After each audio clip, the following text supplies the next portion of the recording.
Si niliwaambia mambo yao ni mangapi? Mambo yao ni mangapi? Every month. Na for the first time tutapatiana bonus kwa wakulima wa miwa. And let me tell you what is more.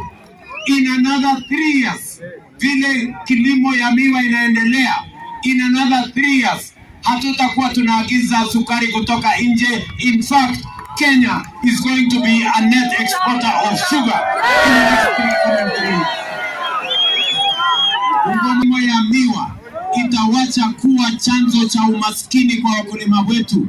Kilimo ya miwa itaanza kuwa chanzo cha utajiri wa wakulima wetu na sehemu hii ya Western Kenya. Because I promised you that we are going to remove cartels, we are going to chase brokers, we are going to remove the people who are making our sugar uncompetitive. And today, our sugar sector is doing